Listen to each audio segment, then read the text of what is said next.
하나님께서 가라고 하신 그 땅에 가보니까 그 땅이 그냥 다 빈 땅이고 그냥 가서 그냥 살면 되는 줄 알았는데 그 땅이 빈 땅이 아니었습니다. 거기에 벌써 정착하고 있었던 사람들이 있었고 그 정착하고 있었던 사람들은 벌써 좋은 땅을 다 차지하고 있었어요. 그러니까 아브라함이 거기 있을 곳이 없었어요. 그러니까 계속해서 남방으로 내려갔다. 이 남방이라고 하는 건 어떤 성경에는 네게브라고 얘기를 하고 있어요. 그러니까 네게브까지 갔다는 거예요. 네게브는 사막이에요.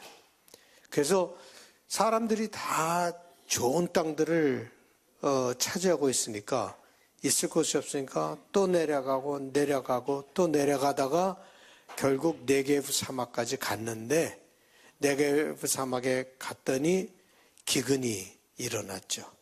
그래서 할 수 없이 애굽으로 가죠. 거기 보면 점점 남방으로 옮겨갔더라라고 제가 썼죠.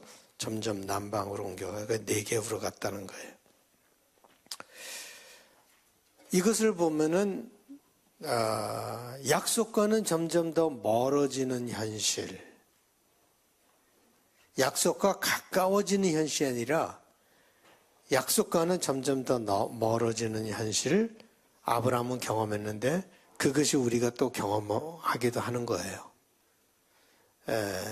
때로는 약속과 멀어지는 우리의 현실을 경험합니다. 하란에서 떠날 때는요, 막상 떠날 때는 아주 참 좋았어요. 하나님의 음성을 들었고 하나님의 말씀을 받았고 이제 새로운 곳을 향해서 떠나는 아주 의기양양하고 호프라고 미래가 보이고 그런 마음으로 하란을 떠날 때는 좋았는데 막상 와보니 그 현실은 그렇게 좋지가 않았어요. 자기가 생각했던 것과는 전혀 다른 그래서 애굽으로 내려갔는데 보면은 12장 10절에 보면 내려갔으니 라고 얘기를 하고 13장 1절은 올라가니 라고 얘기를 하는 걸 보면은 이것이 꼭 지리학적으로 내려가고 올라가고 하는 것보다는 어떤 아브라함의 영적 상태를 보여주고 있는 거 아닌가. 영적 상태가 올라가기도 하고 내려가기도 한다. 여러분의 스피릿이요 자꾸 다운되면 안 됩니다. 밑으로 내려가면 안 돼요. 우리 스피릿이 자꾸 위로 올라가야 합니다. 매일매일 여러분들은 그것을 훈련을 해야 돼요. 내려가는 것은 끝이 없어요. 한번 내려가기 시작하면요 내버려두면 끝이 없이 내려갑니다. 여러분들이 어둠 속에 여러분 자신을 그냥 내버려두면 그 어둠은 끝이 없어요. 계속해서 그 밑으로 어둠 속으로 빠져들어가게 돼요. 그러니까 빨리 캐치를 해야 돼요. 그래서 스피릿이 자꾸 업되게 계속 끌어올려야 합니다. 안 그러고 그냥 내버려두면 그냥 내려갑니다. 예를 들어서 예배를 드리고 찬양을 하고 말씀을 듣고 기도를 하고 선한 일을 하고 이런 것들을 계속해서 하면서 여러분들의 스피릿을 늘 끌어올려야 합니다. 그래야지만 신앙생활을 할 수가 있지 그냥 내버려두면은 그냥 떨어집니다. 지난주에 우리 공부한 것 몇 가지만 레슨을 복습하도록 하겠는데요.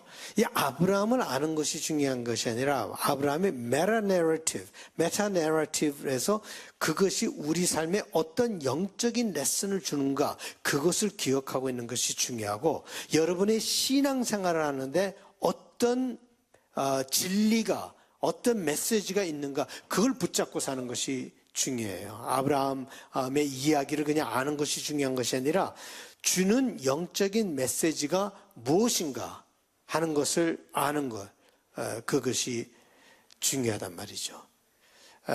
우리가 아브라함의 이야기를 통해서 본 것은, 지난주에 본 것은, 우리의 신앙은 늘 테스트 된다 라고 하는 것을 살펴보았어요.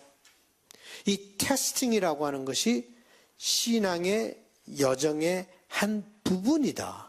없는 것이 아니에요. 어떤 사람만 받는 것이 아니에요. 제가 지난주에 얘기했지만 이 테스팅이라고 하는 것,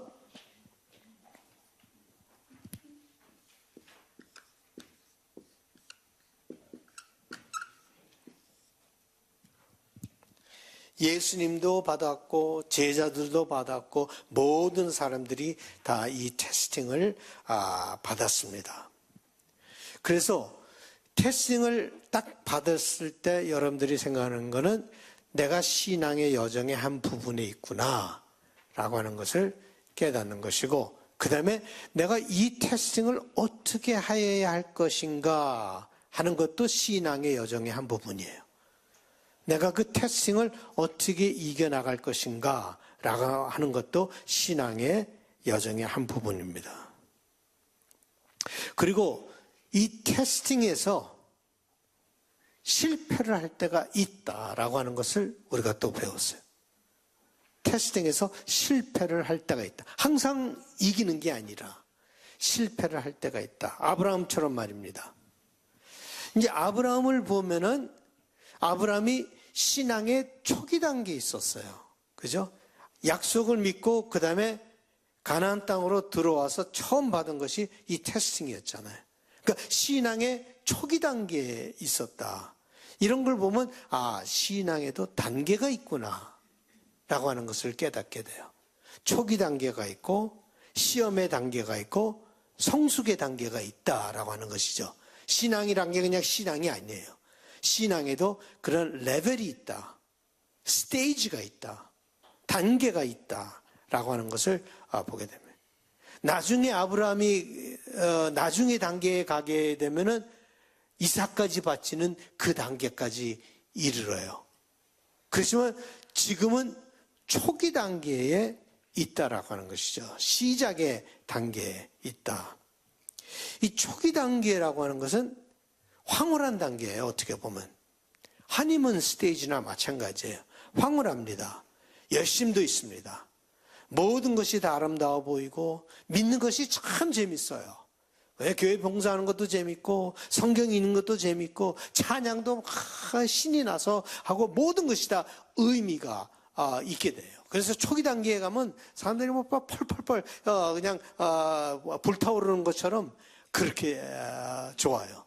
저도 초기 단계에 있을 때는 그냥 예수 얘기만 들어도 눈물이 쭉쭉쭉 나고 십자가만 봐도 그냥 눈물이 나고 그냥 성가대에 있었는데 성가대 하는 것 그 시간이 천국의 시간이고 교회에 나가는 것이 너무너무나 재밌고 그런 초기 단계가 있습니다. 모든 것이 다 아름답게 보이고 모든 것이 다 좋아요. 그런데 거기에만 있으면 좋을 텐데 그렇지가 않다라고 하는 거죠. 시험의 단계가 있다. 시험의 단계라고 하는 것을 다른 말로 얘기를 하면 사막의 기간이 있다라고 얘기를 할 수 있어요. 사막의 기간. 이제 이스라엘 백성이 애굽에서 출애굽기에서 나갈 때도 40년의 사막의 기간이 있었잖아요. 약속된 땅에 들어가기 전에. 그래서 신앙에도 이 초기 단계는 이렇게 막 신이 나지만 그 사막의 단계가 있는데 사막의 단계는 기도를 해도 깊이 할 수 없고 알아요. 우리가 깊이 기도를 못해요. 그냥 서피스에 있어요. 기도가 그냥 아주 샬로한 기도가 깊이 들어가야 되는데 깊이 들어가지를 못해요. 그냥 잡생각이 더 많아요. 기도하면 눈을 감으면 잡생각이 더 많아요. 예. 기도가 깊이 들어가서 내가 기도하는지 안 하는지 모를 정도로 거기에 빠져야 되는데 그게 아니라 기도하면 오븐을 켜놨나 껐나, 아니면 우리 애들은 지금 어디서 뭘 하나, 이거 해야 되는데 점심 또 뭘 먹지, 뭐 별의별 생각이 다 드는 거예요. 그 기도가 안 돼요. 찬양을 해도 목만 아프지, 이 찬양이 그냥 막 하늘에서 숭화되는 그런 찬양을 해야 되는데 이 찬양이 나오지가 않고, 말씀을 들어도 감동이 없어요. 뭐 어떤 사람은 평생 감동이 없는 사람도 있지만 그냥 앉아서 말씀만 들으면 좋은 사람들이 있지만, 말씀을 들어도 감동이 없어요. 그리고 좋은 일을 해도 이거 해야 무엇하나, 이것이 압도적으로 지배해서 의미를 찾지 못하는 단계라고 얘기할 수 있어요. 이것이 사막의 기간이고 이것이 시험의 단계예요. 그것을 넘어가면은 이제 성숙의 단계로 들어가게 되죠. 신앙이. 이 성숙의 단계에서는 초기 단계처럼 그런 익사이먼트가 있는 것은 아니에요. 그렇지만 깊이 느껴지는 감동이 있어요. 뭐 익사이링해서 막 모든 게 다 좋아 보이고 그렇지는 않지만 깊이 느껴지는 감동이 있습니다. 문제가 보이지 않아서 평화로운 것이 아니라 문제가 많이 보이는데도, 그런 것들을 다 볼 수 있는데도 마음에 평화로움이 있습니다. 이 단계에서 진정한 희생이 이루어져요. 그냥 남보기에 좋아 보이는 그런 희생이 아니라 정말 하나님께 자기 자신을 온전히 맡기고 드리고, 이런 희생이 있습니다. 내가 중심이 되어서 하는 신앙생활이 아니라, 내 기분으로 하는 신앙생활이 아니라 하나님이 중심이 되는 신앙생활이 됩니다. 이것처럼 초기 단계가 있고 시험의 단계가 있고 성숙의 단계가 있다. 그런데 이것이 한 번으로 끝나는 것은 아니에요. 이것이 또 계속 반복, 또 다시 시험의 단계로 들어가기도 해요. 성숙의 단계로 갔다가도 또 시험의 단계로 들어가기도 해요. 그것이 꼭 이렇게 한번 지금은 초기 단계고 지금은 시험의 단계고 지금은 성숙의 단계, 그거로 끝나는 것이 아니에요. 이런 다이내믹 속에서 신앙은 계속 되어 나가는데, 제가 관심이 있던 것은 뭔가 하면요, 우리 머리가 어떻게 되는가, 제가 거기에 관심이 참 많았어요. 우리 머리, 우리 이 브레인, 이것이 어떻게 되는가. 우리는 어렸서부터 배운 것이 머리로 믿는 것이 아니다 라고 배워왔어요. 절대로 머리로 믿음을 가질 수 없다. 그럼에도 불구하고 저는 이 머리에 관심이 많았어요. 물론 신앙은요, 머리로 figure out 해서 믿는 건 아니에요. 내가 다 머리로 계산해서 알고 그 다음에 결론을 내려서 믿는 것은 아니에요. 신앙은 그렇게 이루어지지 않아요.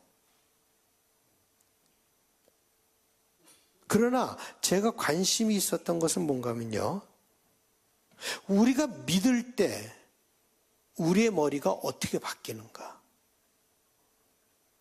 거기에 관심이 있었습니다.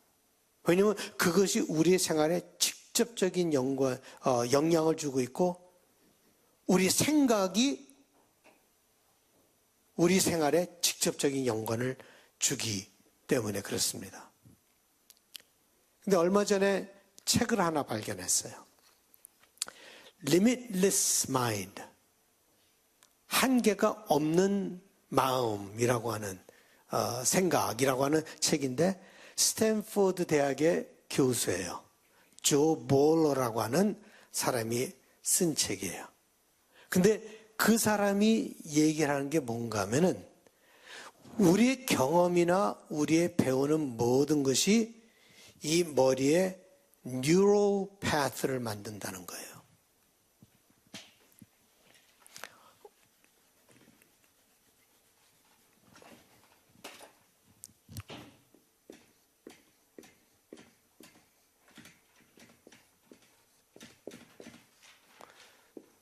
이 neuro이라고 하는 단어는요, 이 머리라는 뜻이에요. 그래서 neurology 하면 머리를 공부하는, 그래서 이 neuro이라고 하는 것은 머리를 얘기하고 있는 것입니다.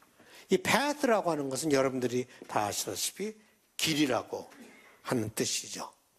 그래서 이 우리가 새로운 걸 깨닫고 배우고 모든 것이 바로 이 뉴로패스를 머릿속에 만든다는 거예요. 이 머리를 reconfigure 한다는 거예요. 브레인을, 뇌를, 이게 뇌라는 뜻이거든요. 뇌를 reconfigure 한다. 다시 길을 만들어. 그래서 저도 이전에 생각했던 것이 생각에는 길이 있다라고 저는 믿어요. 그냥 랜덤리 우리가 생각하는 것이 아니라 우리는 길을 따라서 생각을 해요. 생각에도 길이 있습니다. 어떤 길이 있는가에 따라서 여러분의 생각이 흘러갑니다. 그 길로. 그런데 바로 이 사람이 이런 얘기를 하는 거예요. 우리의 머리는 계속해서 reconfigure 되고 또 계속해서 expand 한다는 거예요. 나이에 상관이 없대요. 나이에 상관이 없이 계속해서 reconfigure 하고 expand 한다. 신앙의 과정 속에서 저는 믿는 것이요, 이 뉴로패스가 만들어진다고 저는 믿습니다. 여러분들이 제대로 신앙생활을 하게 되면은 생각의 길을 만들어준다라고 저는 믿습니다. 이 부정적인 생각의 길이 만들어지면요, 그렇게 만들어진 사람들은 모든 것을 부정적으로 볼 수밖에 없어요. 늘 부정적으로 봐요. 그리고 아주 트라우마 때문에, 어렸을 때 트라우마 때문에, 아니면 뭐 전쟁에 나가서 트라우마 때문에 이 머리가 뉴로패스가 결정이 된 사람들은, 그 사람들은 늘 두려움 속에 살아가는 거예요. 두려움이 그들을 사로잡고 있다라고 하는 것이죠. 하나님의 비전으로 뉴로패스가 만들어지면요, 고통 가운데서도 비전을 볼 수 있는 것입니다. 미움이 있는 곳에 사랑을, 절망이 있는 곳에 희망을, 고통 가운데서도 믿음을 가질 수 있는 것은 바로 신앙으로 말미암아 여러분들이 의지하는 것이 아니라 이 머리의 패턴이 바뀌었기 때문에 그래요. 생각의 패턴이 바뀌었기 때문에 그래요. 그래서 여러분들이 그걸 할 수 있는 거예요. 그냥 이론이 아니에요. 그것을 이제 할 수 있다라는 말입니다. 생각의 길이 바뀌었기 때문에 그것이 가능하다는 말이에요. 신앙은 제자리에 있지 않고 시험을 통하여 또한 실패를 통하여 강해지기도 한다는 것입니다. 그래서 우리가 지난번에 배운 것이 시험에서 실패한다고 하나님의 약속이 취소되거나 말소되는 것이 아니다 라고 하는 사실을 배웠어요. 아브라함이 실패를 했는데도 불구하고 하나님의 약속은 계속되었어요. 거기서 배운 것이 뭔가 하면 이 약속의 현실에서 그 약속을 이어나가시는 분은 바로 하나님이시다라고 하는 놀라운 사실을 우리는 발견했어요. God's faithfulness, 하나님의 신실하심을 발견하는 것이 신앙의 여정의 큰 부분이다. 내가 열심히 믿는 것보다 더 큰 부분이 뭔가 하면은 그 신실하신 하나님이 나를 붙잡고 있구나 라고 하는 것을 깨닫고 그것을 믿고 그것을 붙잡고 살아가는 그것이 더 큰 신앙의 여정의 한 부분이다. 그래서 제가 가끔 여러분들에게 뭐 저랑 신앙생활 같이 했던 분들은 수없이 들었던 얘기죠. 왜냐하면 어떤 이야기는 굉장히 우리에게 그런 걸 남겨두기 때문에 어떤 아이가 두 아이가 있는데 아버지와 함께 강물을 건너가잖아요. 강물이 세갖고 막 그런데 한 아이는 아버지 손을 꽉 붙잡고 내가 이 손 놓치면 죽는다라고 하면서 겨우 넘어가서 야, 겨우 살았다라고 하는데 또 다른 한 아이는 자기가 그 아버지 손을 꽉 붙잡는데 어느 순간에 갑자기 느껴지는 것이 아버지의 강한 손이 자기를 붙잡고 있구나. 내가 붙잡고 있는 그 힘보다도 더 강한 힘으로 그 아버지의 손이 나를 붙잡고 있구나라는 것을 깨닫게 되면서부터 거기서는 뭐 아버지 손을 놓는 것이 아니라 붙잡고 있지만 거기서 평안함을 느끼고 나를 붙잡고 계시는 하나님을 깨닫게 되는 faithfulness of God, 하나님의 신실하심, 그것을 경험하게 되는, 그것이 신앙의 여정의 큰 부분이다. 아브라함이 바로 그것을 애굽에서 경험하게 된 것이죠. 자기가 실패했는데도 불구하고 하나님의 약속은 계속 되어 나가는 그런 모습을 우리가 보게 됩니다.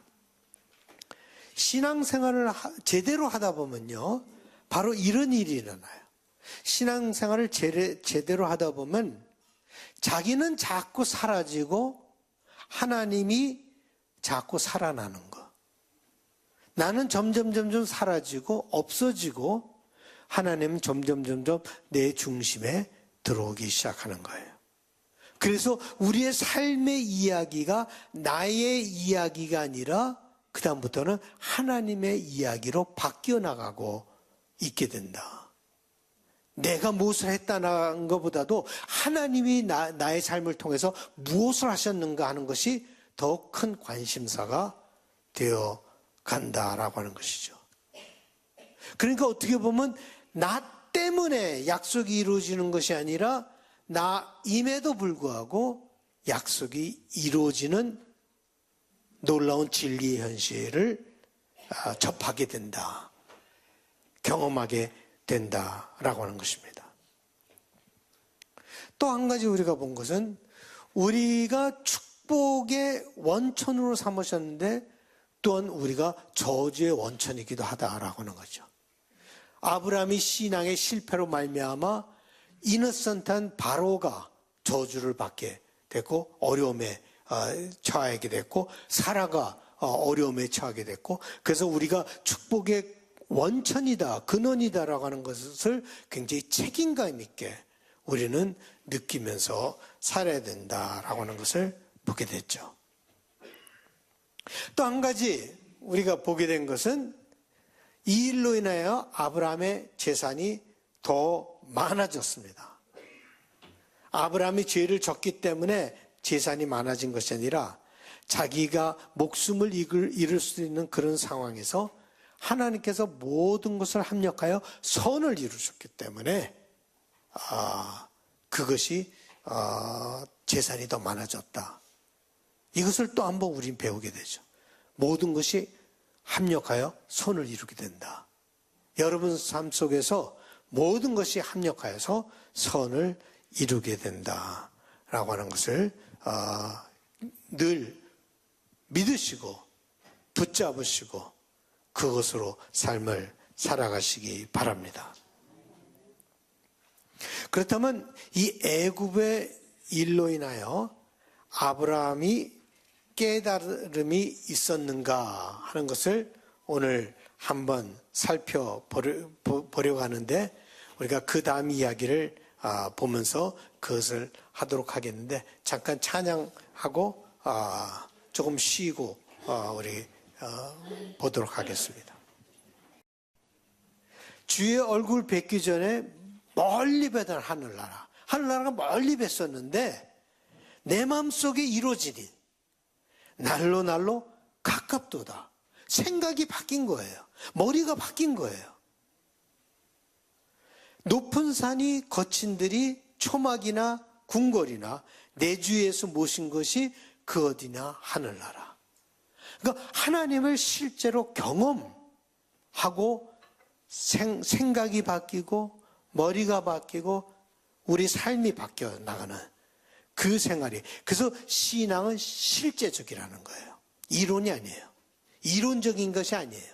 실제적으로 우리 삶 속에서 일어나는 것이다 라고 하는 것을 여러분들이 깨닫고 정말 신앙생활을 해나가면 여러분들이 바뀌게 된다라고 저는 믿습니다. 머리서부터 발끝까지 다 바뀔 수가 있다라고 저는 믿습니다. 그때 천국이 이루어지는 거예요. 그래서 예수님께서 말씀하시기를 천국이 이곳에 있다 저곳에 있다죠. 내 마음속에 천국이 있다라고 얘기를 하신 것처럼 거기서 바로 우리 삶 속에 우리가 변화가 실제적으로 일어나게 된다라고 하는 것을 우리가 생각하게 됩니다. 자, 잠깐 쉬고 우리 계속해서 공부하도록 하겠습니다.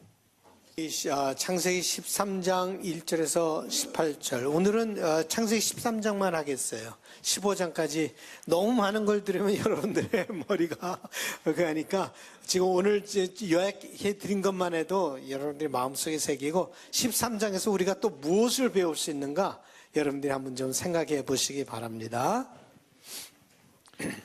아브라함이 애굽에서 그와 그의 아내와 모든 소유와 롯과 함께 네겝으로 올라가니 가축과 은과 금이 풍부하였더라. 그가 네겝에서부터 길을 떠나 베델에 이르며 베델과 아이 사이 곧 전에 장막 쳤던 곳에 이르니 그가 처음으로 제단을 쌓은 곳이라. 그가 거기서 여호와의 이름을 불렀더라. 아브라함의 일행 롯도 양과 소와 장막이 있으므로 그 땅이 그들이 동거하기에 넉넉하지 못하였으니 이는 그들의 소유가 많아서 동거할 수 없었음이니라. 그러므로 아브라함의 가축의 목자와 롯의 가축의 목자가 서로 다투고 또 가나안 사람과 브리스 사람도 그 땅에 거주하였는지라. 아브라함이 롯에게 이르되 우리는 한 친족이라. 나나 너나 내 목자나 내 목자나 서로 다투게 하지 말라. 내 앞에 온 땅이 있지 아니하냐. 나를 떠나가라. 내가 좌하면 나는 우하고 내가 우하면 나는 좌하리라. 이에 롯이 눈을 들어 요단 지역을 바라본즉 소알까지 온 땅에 물이 넉넉하니 여호와께서 소돔과 고모라를 멸하시기 전이었으므로 여호와의 동산 같고 애굽 땅과 같았더라. 그러므로 롯이 요단 온 지역을 택하고 동으로 옮기니 그들이 서로 떠난지라. 아브라함은 가나안 땅에 거주하였고 롯은 그 지역의 도시들에 머무르며 그 장막을 옮겨 소돔까지 이르렀더라. 소돔 사람은 여호와 앞에 악하며 큰 죄인이었더라. 롯이 아브라함을 떠난 후에 여호와께서 아브라함에게 이르시되 너는 눈을 들어 너 있는 곳에서 북쪽과 남쪽 그리고 동쪽과 서쪽을 바라보라. 보이는 땅을 내가 너와 네 자손에게 주리니 영원히 이르리라. 내가 네 자손이 땅에 티끌 같게 하리니 사람이 땅의 티끌을 능히 셀 수 있을진데 내 자손도 세리라. 너는 일어나 그 땅을 종과 횡으로 두루 다녀 보라. 내가 그것을 네게 주리라. 이에 아브라함이 장막을 옮겨 헤브론에 있는 마므레 상수리 수풀에 이르러 거주하며 거기서 여호와를 위하여 제단을 쌓았더라. 아멘. 우리 1절에서 4절을 다시 한번 보죠. 아브라함이 애굽에서 그와 그의 아내와 모든 소유와 롯과 함께 네겝으로 올라가니 아브라함에게 가축과 은과 금이 풍부하였더라. 그가 네겝에서부터 길을 떠나 베델에 이르며 베델과 아이 사이 곧 전에 장막 쳤던 곳에 이르니 그가 처음으로 제단을 쌓은 곳이라. 그가 거기서 여호와의 이름을 불렀더라. 아멘. 자, 이 구절을 읽으면서 1절에서 4절 읽으면서 어떤 느낌이 드세요?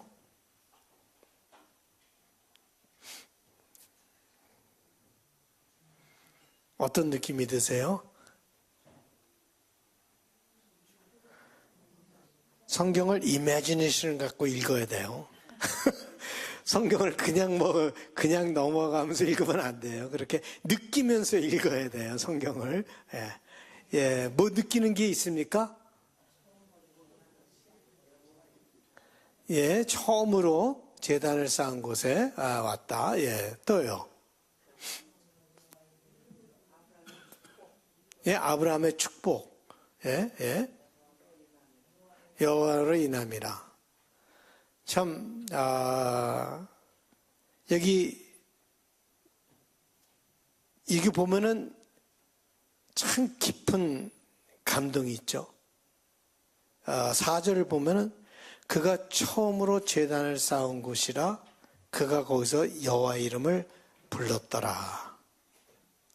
자기가 처음에 제단을 쌓은 곳에 와서 여호와의 이름을 불렀다라고 했습니다. 물론 여기서 처음으로라는 뜻을 처음으로 보지 않고 이전에 라는 뜻으로 봐야 할 것입니다. 그죠? 왜냐하면 처음으로 제단을 쌓은 곳은 어디예요?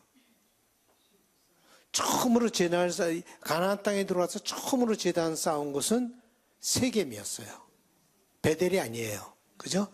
처음에 제단을 쌓은 곳은 세겜이었어요. 그러니까 처음으로 제단을 쌓은 곳은 이전에, 그러니까 애굽으로 오기 전에 쌓았던 그곳이었죠. 한번 상상을 해보세요. 아브라함은 감격에 넘쳤을 거예요. 여기서 여호와의 이름을 불렀다라고 하는 것은 주여 여호와 하나님, 너무너무나 감격해서 지금 애굽에서 막 돌아오는 거 아니에요. 그리고 거기 와서 제단을 쌓은 곳에 와서 제단을 쌓을 때만 해도 어땠습니까? 기근이 심했고 말할 수 없는 어려움 속에서 제단을 쌓고는 무엇이 자기의 미래가 어떤 미래가 펼칠지 모르면서 그리고 애굽으로 내려갔던 거예요. 물론 흥분된 마음으로 그때도 제사를 드렸겠죠. 그러나 그 다음에 일어난 일들은 자기의 기대와 전혀 맞지 않는 일들이 계속해서 일어난 것을 경험했고 그 모든 일을 아브라함은 신앙으로 해결하지 못했습니다. 제단을 쌓긴 쌓았지만 그 다음에 일어나는 모든 일은 신앙으로 해결하지 못했어요. 지혜롭지 못한 결정과 행동으로 말미암아 모든 사람들을 다 어렵게 만들었어요.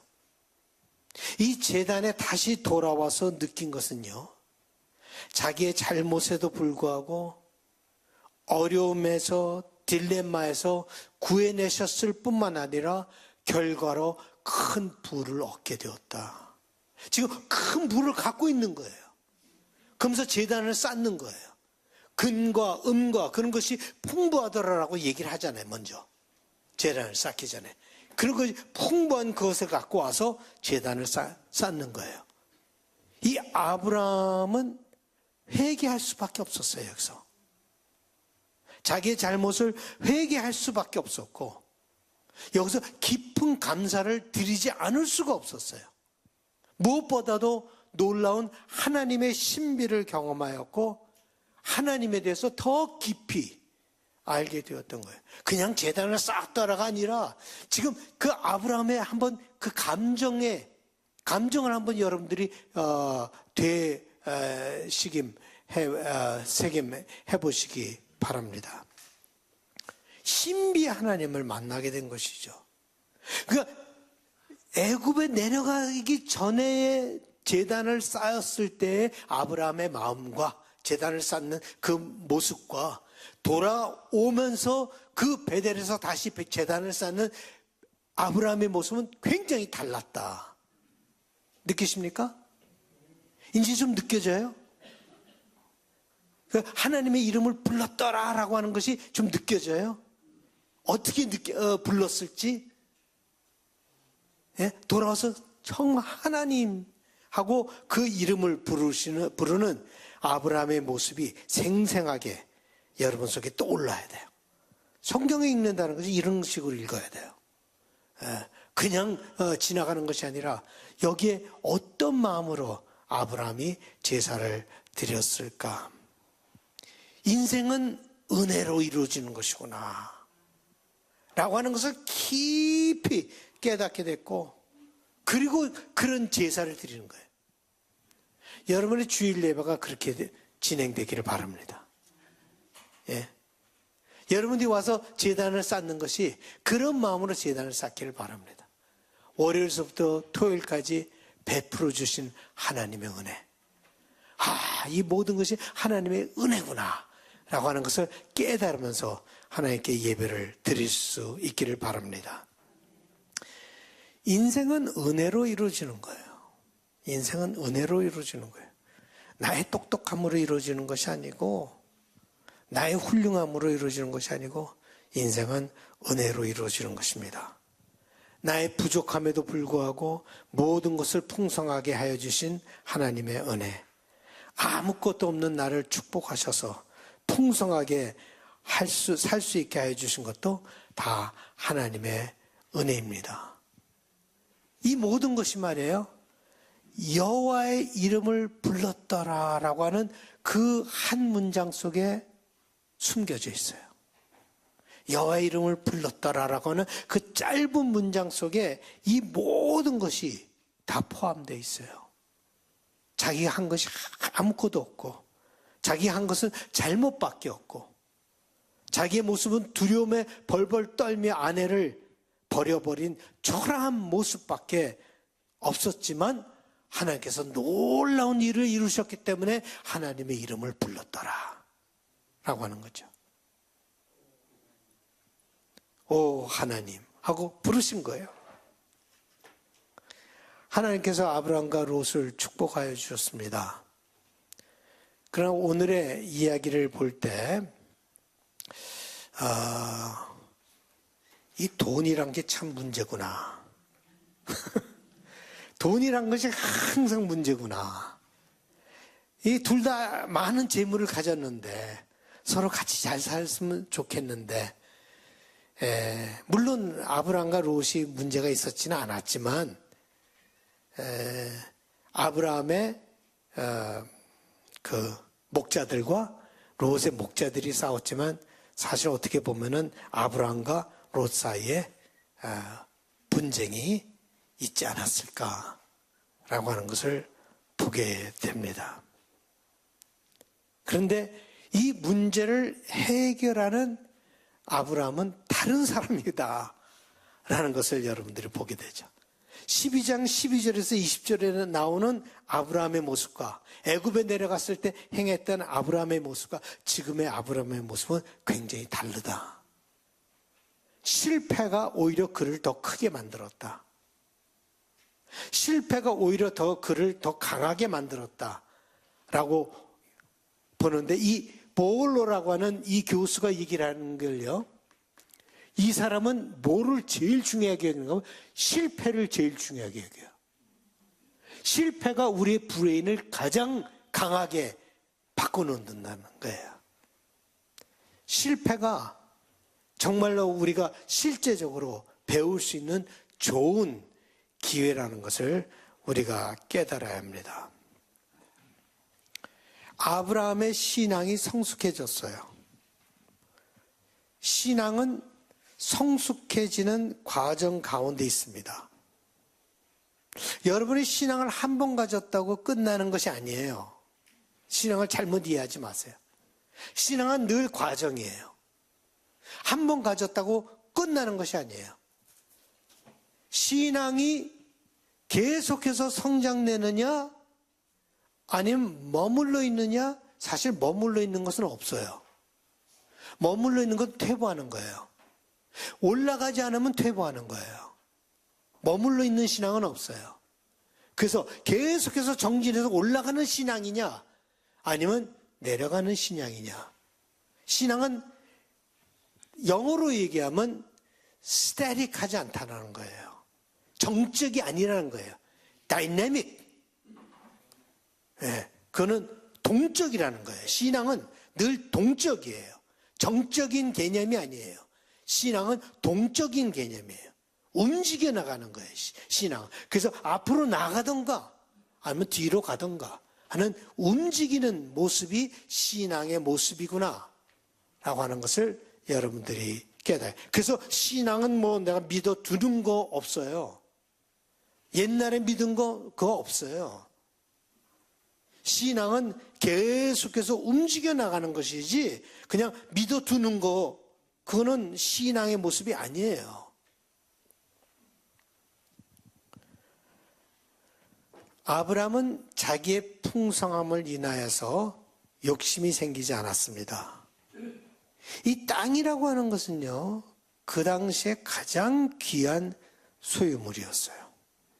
어떤 땅을 갖고 있는가에 따라서 그들의 삶이 매우 달라지는 거예요. 우리도 땅을 잃어버린 민족으로서 경험을 했잖아요. 아리랑이라고 하는 노래가 그 땅을 떠나면서 부른 그 자기의 민족, 그 땅을 뺏겼다라고 하는 것이 너무너무나 마음 아픈 거죠. 이스라엘 백성들은 계속해서 그런 것들을 경험하였죠.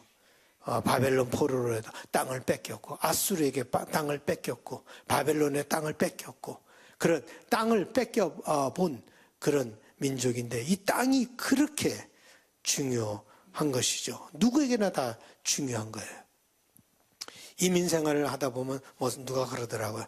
나중에 남는 건 집 하나 딱, 집 한 채 남는다라고 얘기를 하는데, 부동산에 관해서 사람들은 얘기를 하면서 모두가 다 뭐라 그래요? 로케이션, 로케이션, 로케이션. 한번 가구를 사러 갔는데 거기에 가구 세일즈맨이 저랑 이제 뭐 이 얘기 저 얘기하다 보니까 포레스트 힐에 살더라고요. 포레스트. 그래서 내가 야, 너 어떻게 거기 그런 데서 사냐? 그랬더니 자기가 옛날에 젊었을 때 돈을 조금 모아고 그때 땅을 사둔 게 거기 있었는데 그 땅값이 그냥 올라가고 자기가 포레스트 힐에 집을 갖고 있게 됐다 하면서 로케이션 나보고 그러더라고요. 그만큼 땅이 그들에게는 중요했습니다. 가나안 땅에 돌아왔을 때도 땅이 없어서 내려가서 네겝까지 갔다가 애굽으로 간 것 아닙니까? 그런데 지금 그 땅 문제를 놓고 롯과 서로 다투는데 아브라함에게는 두려움이 없었다라는 것을 보게 됩니다. 아브라함이 축복의 개념을 조금씩 깨닫기 시작했어요. 축복이 무엇인가 하는 거예요. 축복이라고 하는 것은 하나님께서 주시는 것이지 내가 움켜잡는 것이 아니다 라고 하는 굉장히 어려운 진리. 이건 굉장히 어려운 진리예요. 말로 하기는 쉬워요. 그러나 굉장히 어려운 진리를 조금씩 아브라함은 깨닫기 시작해요. 축복은 하나님께서 주시는 선물이지 내가 움켜잡는 것이 아니구나 라고 하는, 이 축복과 믿음은 아주 밀접한 관계가 있습니다. 애굽에서 자기가 자기의 목숨을 움켜잡으려고 했을 때 오히려 더 많은 문제들이 일어났습니다. 자기가 한 것도 하나도 없는데 하나님께서 모든 것을 해주시다는 놀라운 진리를 깨달으면서 이제 아브라함은 맡기는 그런 신앙을 갖기 시작합니다. 하나님께 맡기는 그런 신앙. 창세기 12장 12절에서 20절에서 나오는 아브라함의 모습과는 굉장히 다릅니다. 양보하는 아브라함, 관대한 아브라함, 남을 배려하는 아브라함을 볼 수 있습니다.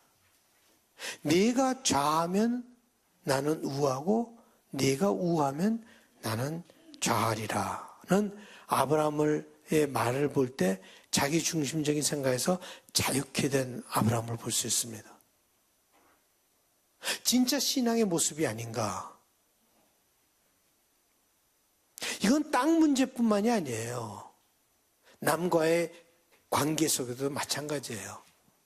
내가 다른 사람보다 더 높아지려고 하고, 다른 사람보다 더 훌륭해지, 다른 사람보다 더 힘이 세려고 하고, 이런 데서 네가 좌하면 내가 우하고 네가 우하면 나는 좌하리라라고 하는, 남을 올려주고 남을 배려하고 양보하는 그런 모습, 진짜 신앙의 모습, 이런 커다란 아브라함의 모습, 커진 아브라함의 모습, 작은 아브라함이 아니라 아주 크게 되어버린 아브라함의 모습을 보게 됩니다.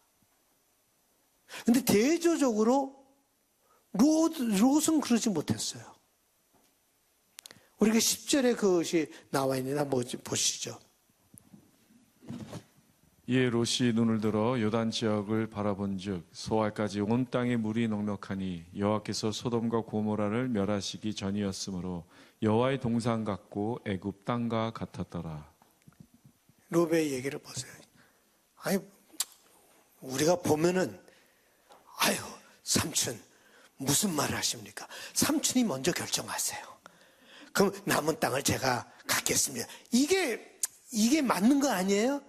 우리 뭐 유교 사상으로도 하든 우리 한국 사람들 삼촌이 먼저 결정하세요. 그 다음에 남은 걸 갖고 제가 살겠어요. 이 삼촌이 여기까지 나를 이끌어 주시고 먹을 거 다 주셔서 내가 삼촌의 덕으로 여기까지 왔는데 삼촌이 먼저 결정을 하세요. 이렇게 하는 게 도리죠, 인간의.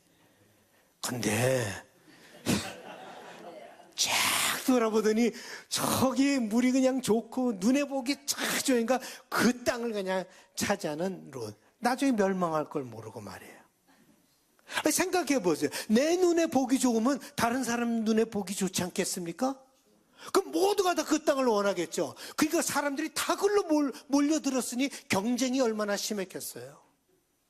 그리고 타락이 얼마나 심했겠습니까? 그런 거 전혀 모르고 그냥 눈에 보기에 좋으니까 그 땅을 결정해서 가는 롯의 모습을 보게 됩니다. 아직도 아브라함의 신앙의 경지에 다르지 못한 그런 롯의 모습을 보게 됩니다. 아브라함이 이렇게 한 이유는 하나님께서 주시는 축복을 믿었기 때문에 그렇게 한 거예요. 애굽의 경험을 통해서 아브라함은 정확하게 배웠어요.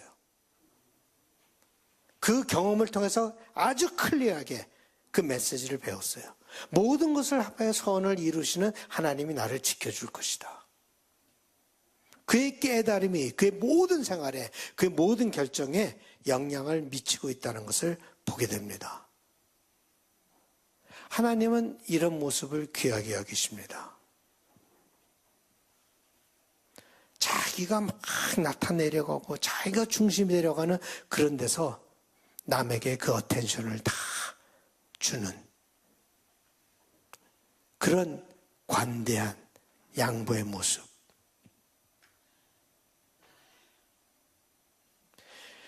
물론 아브라함이 믿지 못하여서 거짓말을 하고 실수를 하여도 하나님께서 그를 돌보신 것처럼 그가 신앙의 생활을 할 때도 하나님께서 그를 돌보시는 모습을 보게 됩니다. 롯이 떠난 후에 이렇게 신앙의 행위를 하는 아브라함에게 하나님께서 다시 나타나십니다. 그래서 이 말씀을 주세요. 롯이 아브라함을 떠난 후에 여호와께서 아브라함에게 이르시되 너는 눈을 들어 너 있는 곳에서 북쪽과 남쪽 그리고 동쪽과 서쪽을 바라보라. 보이는 땅을 내가 너와 네 자손에게 주리니 영원히 이르리라. 내가 네 자손이 땅에 티끌 같게 하리니 사람이 땅에 티끌을 능히 셀 수 있을진데 네 자손도 세리라. 너는 일어나 그 땅을 종과 횡으로 두루 다녀보라. 내가 그것을 내게 주리라. 그러니까 전체를 보라는 거예요. 그 땅을 다 네가 걸어 다녀봐라. 이 땅을 너에게 다 주리라. 놀라운 네 눈에 보이는 그 모든 땅을. 톨스토이가 그 책 이름 잊어버렸는데 아니요. 그 조그만 short story예요. short story인데 그 스토리가 뭔가 하면 어떤 사람에게 네가 걸어 다니면 그 땅을 다 줄 것이다. 해가 질 때까지 걸어 다니면 다 땅을 줄 거야. 이 사람이 쭉 하고 걸어서 다 해가 지기 바로 전에 겨우겨우 해서 집에 딱 돌아왔는데 그래서 땅을 다 가졌는데 딱 돌아와서는 꼬꾸라서 죽었어요. 그래서 그에게 속한 땅은 그저 6핏밖에 안 되는 묻을 그것밖에 소유를 못한 거예요. 예. 이런 욕심이 아니라 하나님께서 정말 아브라함에게 모든 땅을 줄 것이다 라는 이 컨퍼메이션이에요. 하나님께서 여러분들이 신앙생활을 할 때 이런 컨퍼메이션을 줍니다. 컨퍼메이션이라는 게 확인. 하나님께서 나타내 주세요. 잘했다. 잘했다. 하고 칭찬하시며 하나님께서 나타내 주십니다. 이것이 또 신앙 여정의 한 부분이에요. 컨퍼메이션을 우리가 받게 되는 거예요. 그래서 하나님과 더 깊은 교제를 하게 되고 아브라함이 진정한 신앙의 모습으로 문제를 처리했기 때문에 하나님께서 그에게 나타나셔서 더 큰 약속을 주십니다. 자손의 약속뿐만 아니라 땅의 약속을 12장 1절에서 3절은 자손의 약속을 주셨는데 지금 여기서는 땅의 약속까지 주시는 하나님의 모습을 보게 됩니다. 축복은 내가 그랩하는 것이 아닙니다. 축복은 축복으로 얘기합니다. 축복은 선물로 얘기합니다. 내가 그것을 움켜잡고 그랩하려고 할 때 그것은 더 이상 축복이 되지 못합니다. 이제 아브라함이 장막을 옮겨서 헤브론에 있는 마므레 상수리 숲을 가져야 돼. 이게 뭐 항상 여러분들이 마므레 상수리 숲이라고 얘기를 합니다. 이 헤브론이라고 하는 것은요, 예루살렘에서 30km 정도 떨어진 곳이에요. 여기에 아브라함의 무덤, 이삭의 무덤, 야곱의 무덤이 있는 막벨라 동굴이 있는 유명한 곳이에요. 그래서 예루살렘의 수도를 세우기 전에 7년 동안 이 헤브론이 이스라엘의 수도이기도 하였습니다. 이 남쪽에 있는 거예요. 그 예루살렘에 마므레 상수리 숲이라고 하는 것. 마므레라고 하는 것은 그 헤브론 그 옆에 있었던 헤브론 근처에 있었던 어떤 평야를 얘기합니다. 그 마므레라고 하는 것은 그 헤브론 근처에 있었던 평야를 얘기하고 상수리라고 하는 것은 옥추리예요. 옥추리. 그러니까 우리가 옥추리 알죠? 예, 옥추리를 얘기를 하고 있는데 상수리 나무는 창세기에서는 주로 거룩한 장소로 우리가 알고 있죠. 그래서 그 밑에서 기도도 하고 그러죠. 사람 셋이 나타나서 사라에게 아이를 날 것이다라고 예언을 했던 것도 바로 상수리 나무에서 그렇게 했고 압살롬의 머리가 나무에 걸려갖고 달려 죽잖아요. 그 나무도 상수리 나무고, 그리고 이사야가 얘기할 때 상수리 나무에 그게 베어지더라도 그 그루터기에서 싹이 날 것이, 그것도 상수리 나무라고 하는 것을 우리가 보게 됩니다. 여기서 아브라함은 다시 제단을 쌓습니다. 하나님을 기억하는 것이죠. 제단을 쌓는다라고 하는 것은 하나님을 기억한다라고 하는 것입니다. 자, 오늘은 여기까지 하도록 하고 이 다음 주는 우리가 15장을 공부하도록 하겠습니다.